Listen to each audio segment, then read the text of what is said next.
Hi guys, it's Jennifer with Nourish Your Future, and today we are going to make spaghetti squash that is stuffed with spicy beans. The recipe normally calls for black beans, but I actually ran out of black beans, so I'm going to substitute garbanzo beans today. Any bean would actually work in this recipe, so if you prefer, say, pinto beans over black beans, feel free to play around with it and make what you like.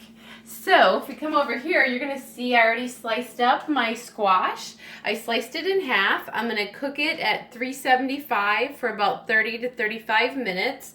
And inside the Pyrex pans, I put a half a cup of water. So that's really all you need. You don't need any oil or anything like that. Just, and I'll flip them over so you can see real quick. I haven't cleaned out the insides. I'm going to cook it first, and it's going to make cleaning out the insides just a little bit easier.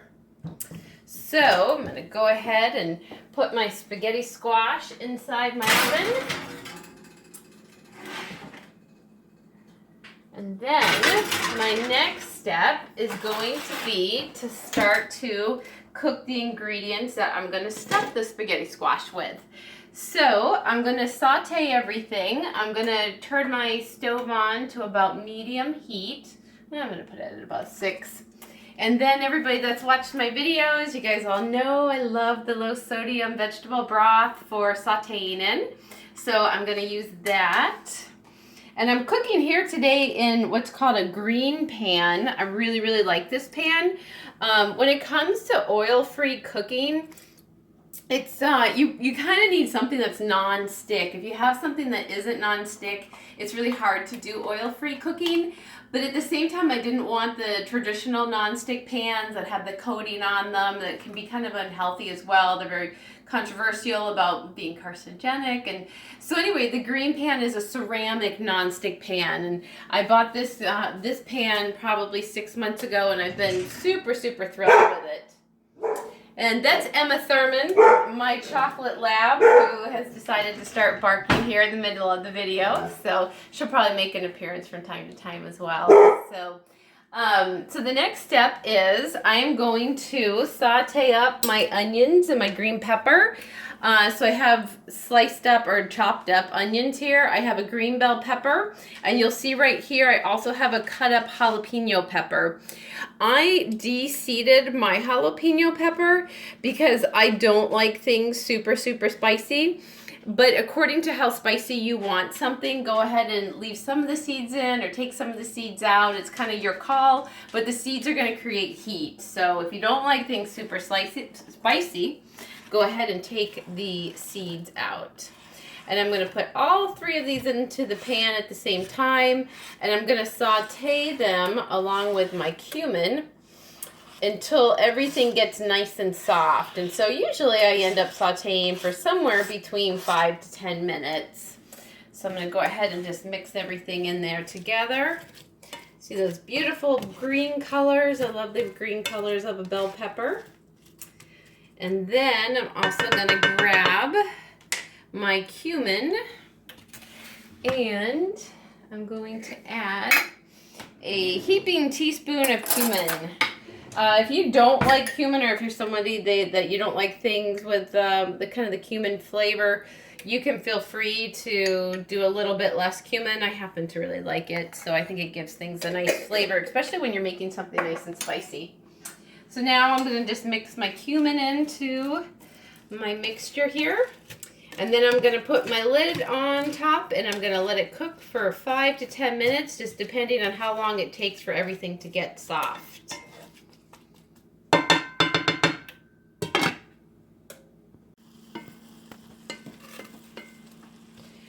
Okay, so the onions and bell pepper and jalapeno pepper have been sauteing for about 10 minutes now. So I'm going to go ahead and add in the rest of my ingredients. Now, when I started this videotape, I told you guys I was going to use garbanzo beans, but I actually made a last-minute decision to use pinto instead. So I'm using a can of organic pinto beans. And I'm going to go ahead, and I have drained these pinto beans already, and I have also rinsed them off.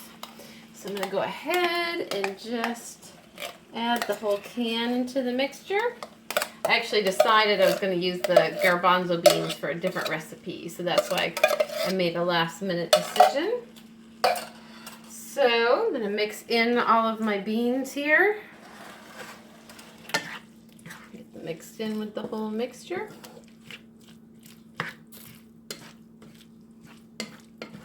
And then my next step is I'm going to add a cup of corn, sorry. So I'm using frozen corn, and it's going to add a nice yellow color to the whole mixture. I usually look for that when I'm making recipes, as I want a lot of different colors in my recipe. You don't want all the same color. Oop, a little bit extra, but that's okay. Corn is good. I'm just using an organic frozen corn here. And then I'm going to go ahead and start to mix that in. That nice bright yellow color looks great with everything else. So this recipe that I'm using calls for a teaspoon of chili pepper. Now, the chili pepper that I usually cook with, I got from an Indian grocery store, and it's super, super hot. So I don't use anything close to a full teaspoon. Otherwise, I would not be able to eat it. But if you have a regular chili pepper that's not super hot, or if you happen to really like super hot, feel free to add more. But with my super hot chili powder, I'm only going to add about that much. And that's going to make it plenty hot. Then I'm also going to add 1 teaspoon of sea salt. And you can salt, to taste. Emma's having a drink of water. Say hello to everybody. Emma's my assistant here. I'm also going to add some black pepper, and you're just going to add black pepper to taste. So I'm going to give it a good shake.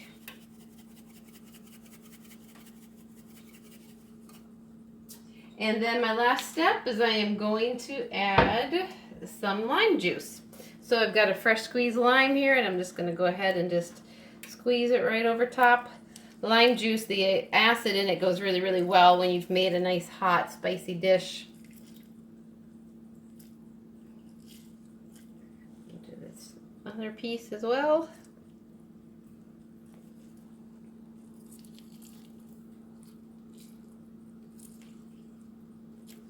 All right, and then I'm just going to mix everything together, and my spaghetti squash still has about another 10 minutes to cook, so I'm going to just let all of this simmer together for the rest of the time that the spaghetti squash is cooking, and I'm going to reduce the heat down to probably like a 2 or a 3 so that it doesn't overcook, because everything here is pretty much ready to go. The other thing that you can do too is you can top this with cilantro. So if you really like cilantro, I know not everybody does. I do happen to like cilantro a lot, but you can top this off with some cilantro as well. Okay, so our spaghetti squash is all done cooking in the oven. And I'm going to just scrape out all the insides, and you can see how easy it is just to get out all of the seeds and everything now that the spaghetti squash is cooked. I'm just going to dump them over here in an extra bowl that I have. Just a little bit more here. All right, and we're almost done with this recipe. So then the next step that all we have to do is we've got our bean mixture over here, and you probably notice I actually switched pans. It's because I'm multitasking here and I'm cooking 2 different dishes for 2 different videos at the same time. So the larger pan I needed for another dish, and so I did switch into a different pan here for our mixture. But basically all I'm going to do now is I'm just going to dump the mixture right into the spaghetti squash. And there I have spaghetti squash with spicy beans. I could top it off with a little bit of cilantro. I could also top it off with an avocado if I wanted to have a little bit of healthy dietary fat. Or I can eat it just like that, which is what I'm going to do tonight. Hope you guys enjoyed my video. Thanks for watching, and happy cooking.